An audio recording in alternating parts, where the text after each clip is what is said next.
Hi, I'm Amanda. And I'm Laura. Welcome to our first podcast, the IEP podcast, the Integrated Energy Podcast. And people kind of go, what's that about? Yes. So before we get into that, I'm going to introduce me. Okay, well, thank you, Amanda. The reason we got together is that we have 60 years of experience between the two of us, a lot of time. And we're both hugely into energy and really understanding how we are wired on all levels, on our physical being, spiritual being, mental being, and our energy being. For me, that's my big passion. And we decided to do this just to share some of our tools, our techniques, and some of our wisdom that we talk about all the time. Every time we meet, we said, God, we'd love to share this. So that's the reason we're here today. Yeah. So I have a quick question, Laura. We talk about energy resilience, and I just love those words. So for you, what does energy resilience mean? Okay. So energy resilience means that, first of all, that who we are on a physical level. So who we are on a physical level is that we are made up of 50 trillion cells. And within those cells, we have like our DNA and our mitochondria cells and nucleus and all of that, all the components. But that only makes up 1% of the cell. The rest of it is 99% quantum physics. It's energy. And there is so much potential that's in this energy. It's possibility. And when we are kind of like almost conditioned to look outside of ourselves to look for healing.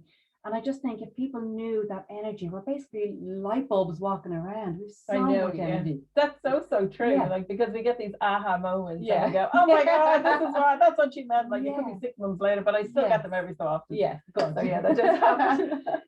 But so it's really, it's knowing how to tap into that energy source that we have. So we have two, we've the inner energy and we've the outer energy. Yeah. So it's knowing how to tap into both resources. Yeah, absolutely. And with the coaching piece as well, I would work a lot with people around relationships and understanding their own relationship with themselves, but also how that can be impacted and influenced in having relationships with other people, and energy comes into that. And those outer resources and inner resources, and understanding how our whole automatic system works, and finding that balance within ourselves so that we become the drivers of our own interactions with other people, as opposed to reacting to things. We learn how to respond to things. So simple things we work with, and you and I do this because we go for walks on the beach and stuff together, but it's being out in the fresh air, it's being out in the countryside, the smells that are out there that open up our senses as well is so important. Huge. Like, people really don't realize that your senses, if I was to ask you, oh, Amanda, close your eyes and you imagine you're on the beach, you would nearly smell the sea air. You'd feel, you'd feel the sand. You would hear maybe the dogs barking. How a memory is created through our senses. So it's just to be aware of that what you're around, what your environment is, the energy absorbs it. It absolutely absorbs it. And to know that there are rules with energy. We have certain rules. Energy, first of all, it likes to move. Energy likes to move, people, and grow. It needs space to move, and that's why I'm passionate about the body. And then it absorbs everything around us. And like you're just saying, with coaching, it's the same thing. And sometimes it's about, people would think about energy and go, I'm not sure about energy. That sounds a bit strange. It's just because we're not used to that language. But energy is such a natural source of who we are, and it's just a part of us. So sometimes the coaching also, it's reigniting that energy within ourselves and understanding where it is and maybe what's been blocking it. So we would do a lot with neuroscience with people understanding behaviors and our memory banks and our subconscious versus the conscious, and being present to shift all of that energy. So a lot of work in coaching is done around that, is managing that automatic central nervous system as well. And like the great thing about the autonomic nervous system is that, we have like all our organs, but the one thing out of that system that we can control is our breath. Oh, that's brilliant. Breath is fantastic. And for me, that when we arrive on this planet, what's the first thing we do is we take a breath, and what's the last thing we do? We leave the breath. The breath. And for me, I almost like equate it as our vibration, as our soul, and as I said to you, with energy, is that when you take a breath, if your body doesn't have space, the breath actually can't get through. Exactly. And that's what I say to my clients. I go, it's like every kind of stress that that we take on, or every any trauma, whether micro or macro, lands in the tissues. And I often hear me say the issues in the tissues. I love that. I just Yeah. love that. I just think it's fantastic because Yeah. it's very, very true. Oh my god. And then we wonder why we're having these worries and complaints about our bodies, and we're sore and we're just uncomfortable. And you know, it's we actually can manage, now not all of it, but certainly we can manage the wellness of our body 100%. through breath and through understanding how our whole integrated system works and how we can best manage that. Absolutely. Absolutely. And for me, even, you're talking to yourself, like you just said about your unconscious and your conscious, when you become conscious, and you can actually start, as you just said, like, literally drive your own boat, like, because it's so important. Like, that's what my other passion is, just that the inner critic. And if we have the ability to change it, who controls us. Absolutely. And I remember saying to you last week, it's going, like, we have the I and the eye, the I and the me. And it's like, I said to you, many of us say on a Friday night, going, I think I will buy myself or treat myself to a bottle of wine. I think it's more than just a Friday night ever. But bless. But yeah, like, who's the I that's treating the me? So it's like there's a very much, there's like a split and a divide. So it's kind of like understanding that, taking control of it, and understanding that we're actually only in our conscious mind 5% of the time. Yeah. Like, that's kind of like scary. So kind of walking around in that autopilot, or other people would say asleep. Yeah. And it's very hard to shift things then, because it's more comfortable staying in that space because we're familiar with that. And all of our life, that's pretty much where we stay. So in order to create that shift and move forward, we do need to be in that conscious space to be able to do that. 100%. 100%. And then, like, some of the other outer, like, the other ones that I think of too, which is around, there's people have different forms of beliefs. So, that really drives what we do in life and how we react and how we respond and choices that we make. And there's a word, at the moment, spirituality is a huge word that's being used an awful lot around the different communities and just all around the world. And spirituality, sometimes people can go, no, that's just, I don't want to go there. But really, spirituality can be something very simple. It can be giving yourself 5 minutes of sacred time just for you. And that could be 5 minutes in a room by yourself, where you actually just sit with yourself and have a conversation with yourself, or just have peace and quiet. It can be something like that, but it's an action that you actually take to take care of yourself. Love that. And it's that simple. It can be also, then people might do a meditative piece. It could be something around meditation. It could be somebody might choose to do a prayer. They might choose to read a poem.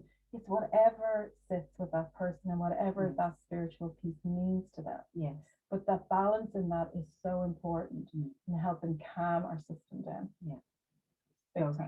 So true. As I said, like, the energy has rules. It likes to move, it likes space to move. But also, one of the big things around energy is that we absorb other energy. Oh gosh, that's a to write a book on this. Like, and I often say, when people go, "Can I be in your bubble?" I'm like, "Get that negative bubble over there, people." Totally. So, I mean, we would talk a lot about that in coaching as well. It's like, and even among friend groups and work groups, is that okay?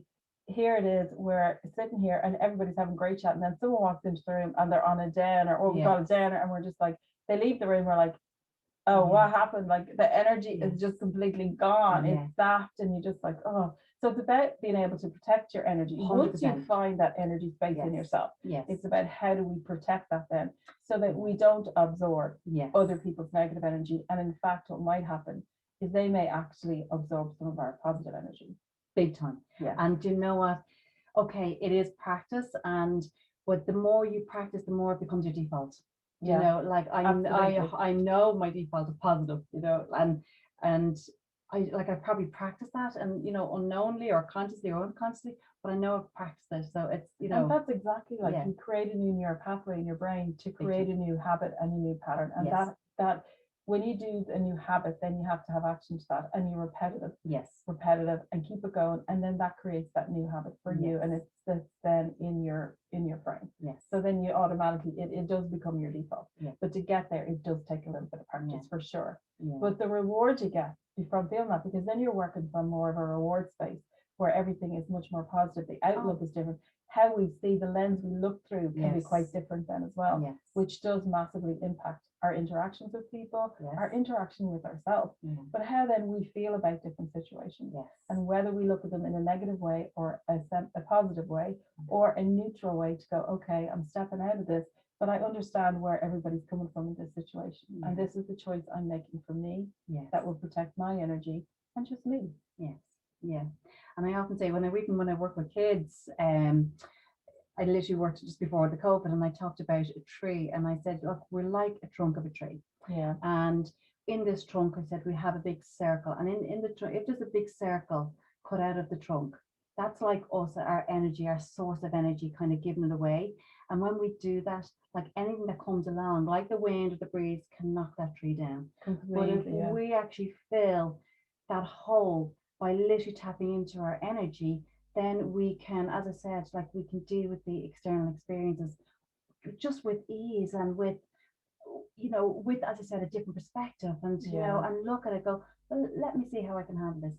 Response, as he said. So for me, it's the more you look inwards, through breath, through space, for me, it's all about movement. I'm so passionate about movement because I suppose I see so many people, and so I've treated, I think I must have treated 20,000 clients over my last 30 years, and the biggest thing is people stuck in their bodies. Absolutely. Like this, even when somebody goes through even something small like a micro trauma, or the body goes into a freeze and a protective mode, and then emotions need to come into play to actually finish out that cycle in your body. But what do we tend to do with emotions? We're grand, I'll be fine, I can deal with that, I'm too busy to deal with it. And then the body gets stuck.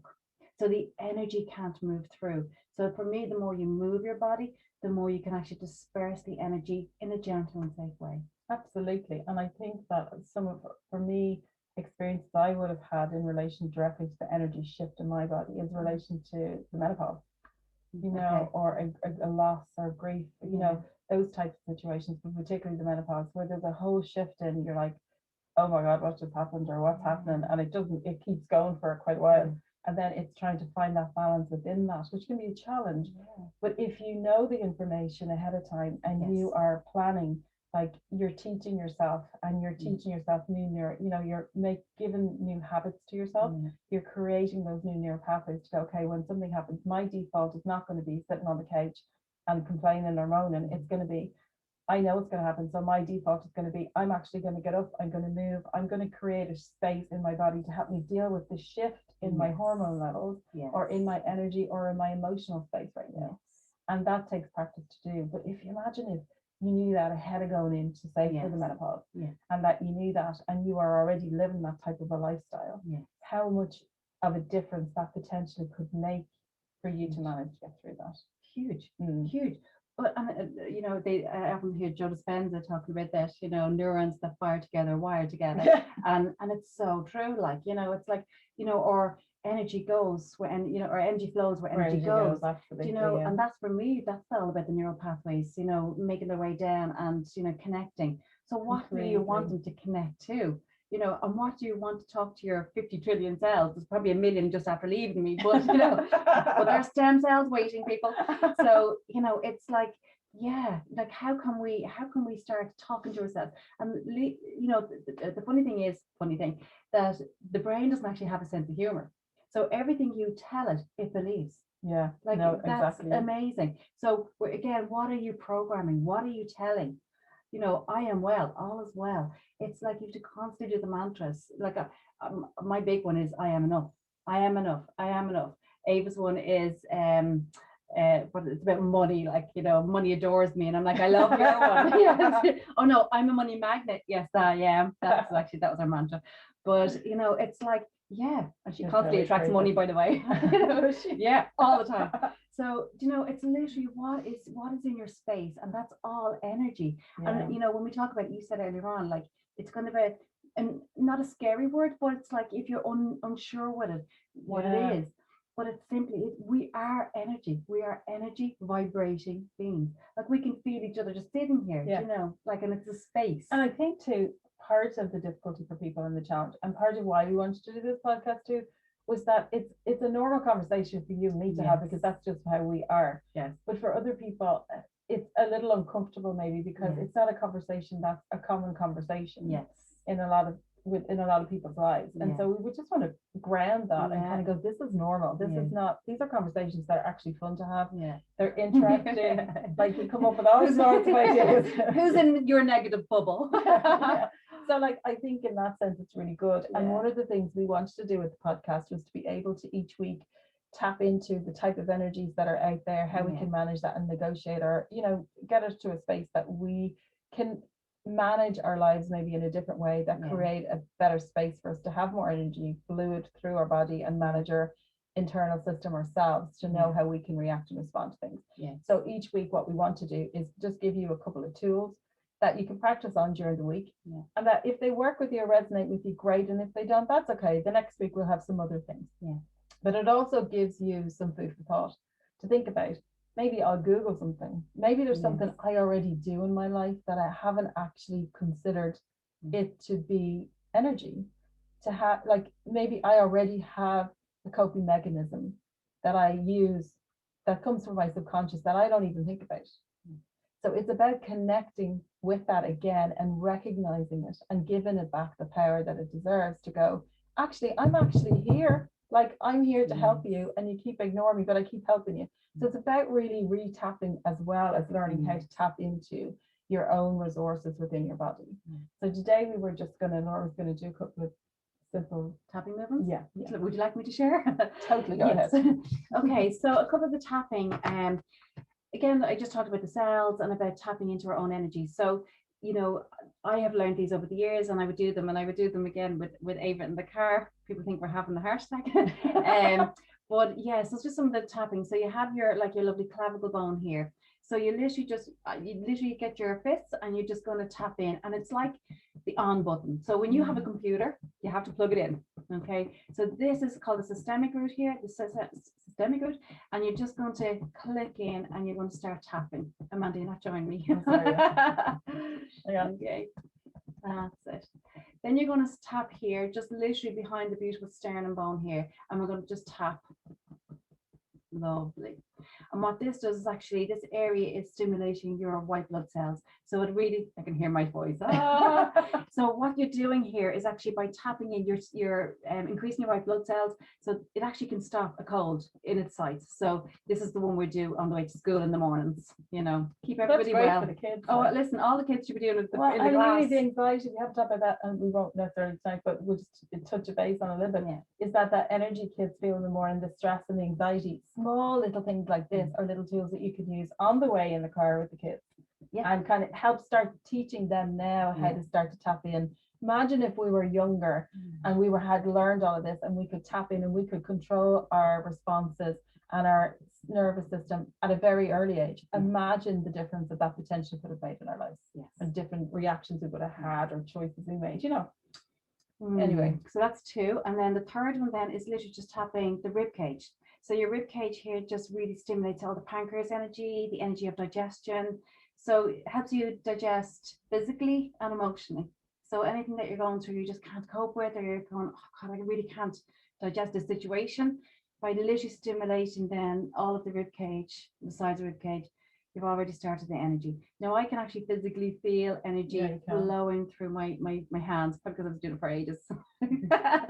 But just 3 points, like your switch on, stimulating your white blood cells, and then stimulating your spleen energy, and all around the rib cage.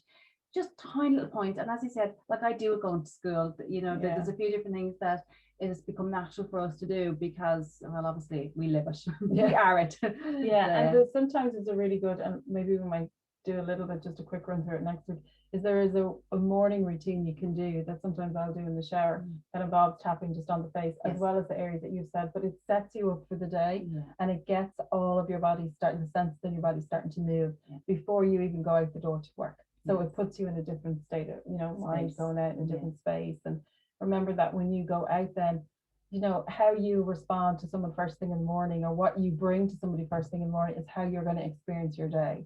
So you want to be able to go out there feeling strong in yourself and knowing that you're in control of your emotions and your energy within your body, and you manage and protect that energy for yourself, because you do deserve that. Yeah. And a lot of times I think that we forget that. Yeah. So I think that's our Brilliant. first week, and Yeah. we'll be back next week. So Yes. hopefully you got something from this session, and if not, that's okay too. But at least you have maybe got a bit of a laugh out of it Yeah. anyway. So we look forward to seeing you guys next week. Thanks a minute for Brilliant. tuning in. Bye, Bye. guys. Bye.